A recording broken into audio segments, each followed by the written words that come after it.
Welcome to Picking Bones. I'm Eric Jones. Today we're going to talk about selling your soul to the devil, or at least to the music entertainment industry. So, this is a common idea that exists in music, and it starts with the classic story of Robert Johnson, who was a blues musician who wanted to be the best. And so he decided to go down to the crossroads and find himself a demon so that he could make a deal with the devil. And he did just that, and the devil tuned his guitar and played on it for a bit, and then Robert Johnson had that guitar, and for the rest of his life he was a brilliant blues musician, but only for the cost of his very soul. And we see this consistently, this kind of story archetype showing up repeatedly, and it does seem common in the entertainment music industry, especially to have people that have, even if they haven't made literal deal with demons, they've certainly signed deals with giant evil corporations where they have sold their voice.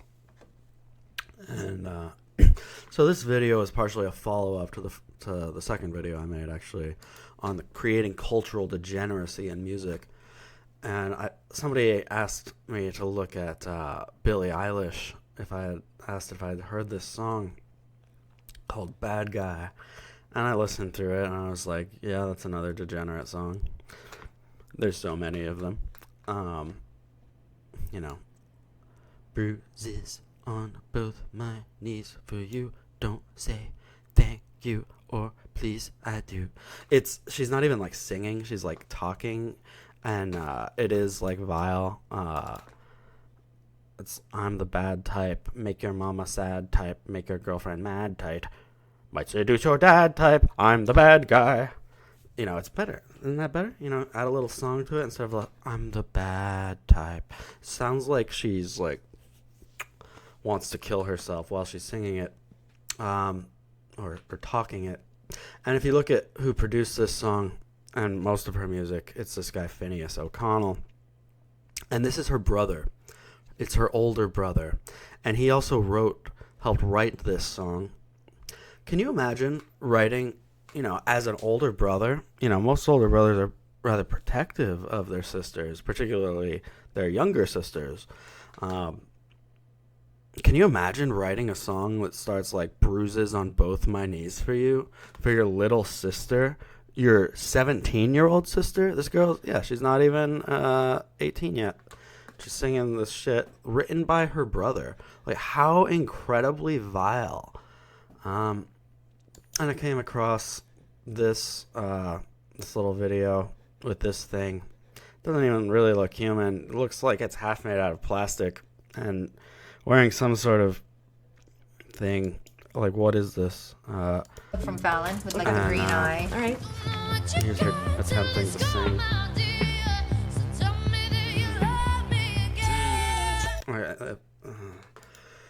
So this is that's Noah Cyrus. Here she is, Billy Ray Cyrus's daughter, and of course we all know Miley over here. Can you imagine being a father and like like taking a picture with your daughter like this, like like oh my gosh, dude, this guy is such a piece of human trash. Like, what a vile person. Like, the whole family, but particularly the father, man. What a piece of shit. He says, we've always been very open-minded. Listen, it's all about love and light. Forget the negativity and the haters. She's rocking and rolling, having a good time. What the world needs is love. There's too much hate.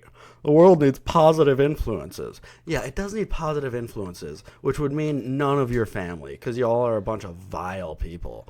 Holy shit. So Miley Cyrus, here's an article where she and her sister defend Woody Allen. Cyrus defended the director. I live a similar life to Woody. I live a public life, she told Variety. until I know someone and I know their story, I never really judge any blah blah blah. Woody Allen raped his kid. He like married one of his stepdaughters as well. He's a total piece of crap. Wow. Anyway, here's another interesting article. Montana, Miley Cyrus, famous as a Disney star because Disney breeds children to be sex objects in the entertainment industry.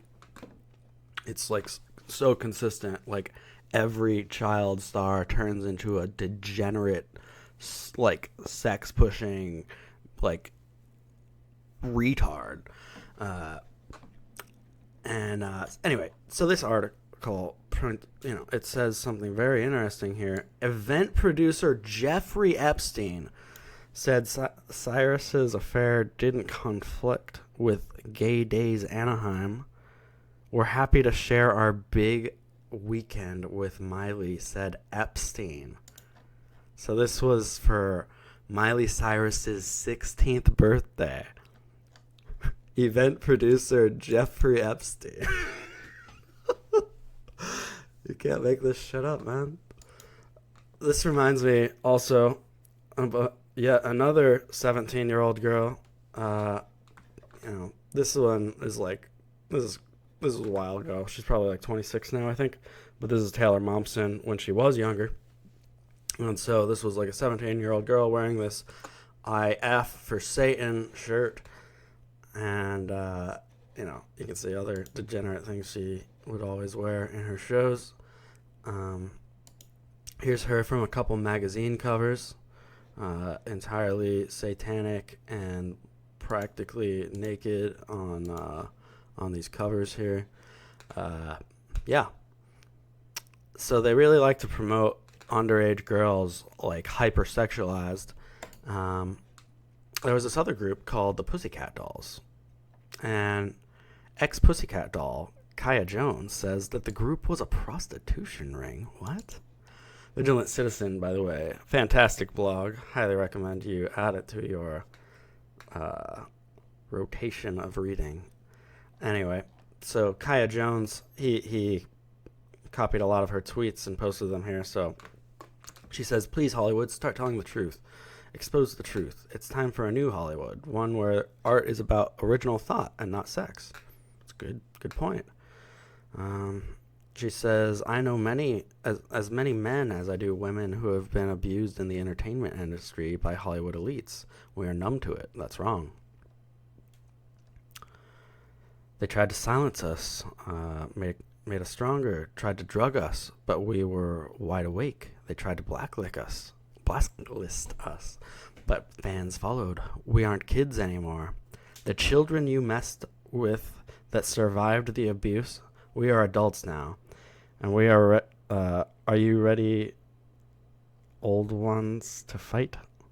'Cause you are looking mighty old. My truth, I wasn't in a girl group. I was in a prostitution ring. Oh, and we happened to sing and be famous. Well, everyone who owned us made the money. Look at them. They certainly look like a bunch of prostitutes. And she comes out and says that's exactly what they were. It wasn't. The entertainment industry is all a lie, and it's all vile. And there was this group, this movie called Josie and the Pussycats, which seems to be, commentary on all of this. And this film was actually just straight up about how the government mind controls artists and uses artists to push certain messages on the public. It says in the plot summary, Mega Records CEO Fiona meets with world government representatives. She details how the United States government has conspired with the music industry to add subliminal messages as backing tracks to pop music to brainwash teenagers. Yeah, that's a thing. And sometimes we do see when it's very sad to look at a girl like Taylor Momsen or like the Cyrus girls, because they do seem like Miley seems like a vile, degenerate person, but she's really is likely a victim of some like serious MK Ultra style brainwashing. And I hate all these websites with their garbage ads. And okay, get with the times, you old media dogs. All right, so Britney Spears forcibly committed to a psychiatric ward. You might also remember this happened to Kanye West, who sent Kanye West to the hospital. Sometimes these stars, we see their like programming break, and so they get quickly sent off to the psych ward. And like, it's one thing to be having a hard time and go see a therapist. It's another thing to go to a psych ward. Like that's, but not if you're a celebrity. That's just commonplace, I guess, because they gotta reprogram you. Man. So here's another older article by Vigilant Citizen, 10 years old. I am an old man. And he goes through the Video Music Awards entire show. It kind of shows how it really seemed like a giant occult mega ritual. Jack Black has the audience literally pray to Satan. Here's Lady Gaga covered in like fake blood, and like, how do you look at this and cheer? It's so vile. Like, everything we're looking at, like, how do people buy into this? But the main thing I want to show you here is Pink's Masonic initiation. He says there's no way a Mason could watch this performance without recalling his initiation of the first degree. In the first degree, the candidate for initiation is stripped of all material possessions and dressed in a strange and peculiar garb that includes a blindfold and a length of rope called a cable tow. You can see this guy dressed up in the Masonic way, and then you can compare that to Pink. There's so much just blatant satanic Masonic trash that they just shove down our throats. It's everywhere. Here's this song, Way Down We Go. Way down we go. Oh, oh, oh. All saying of course. I wonder what it's like being an artist. Like, it's like you get signed to the label. You walk in, you're like, nice, guys, we're going to make our first music video. This is pretty awesome. You walk in, and like, the walls are just plastered with like satanic imagery and like all-seeing eyes, and you're just like, huh. I thought we were going to do like a cool shoot in the forest. I had some ideas, and they're like, shut up. You don't have a soul anymore. We can do what we want with you. Now, put this dress on, and can you do this for me? Can you do that? All right, we need to get some shots like that. It's like, what do these photo shoots and like music video shootings like look like? I was when I was a kid, I was sitting there in church one day, and the pastor, he made a really great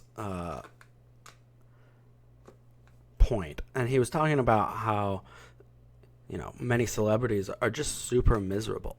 And he brought up this song by the Rolling Stones. It says, I can't get no satisfaction. I can't get no.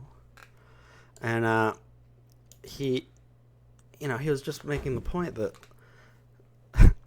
though he tries and he tries and he tries, he just can't get no satisfaction from material things, from this life of being a star in the entertainment industry.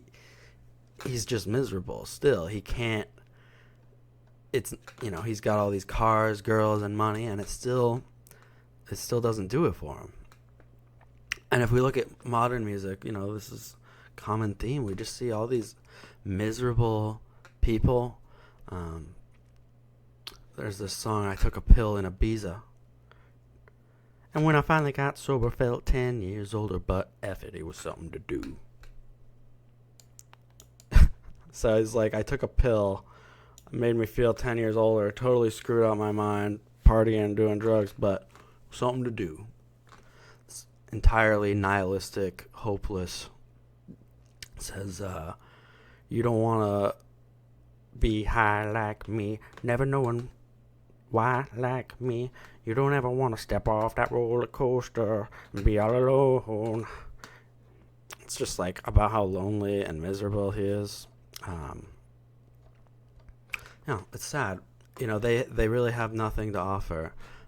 Selling your soul to a demon or to just the music entertainment industry, it's not gonna do it for you. It's not gonna be what you want.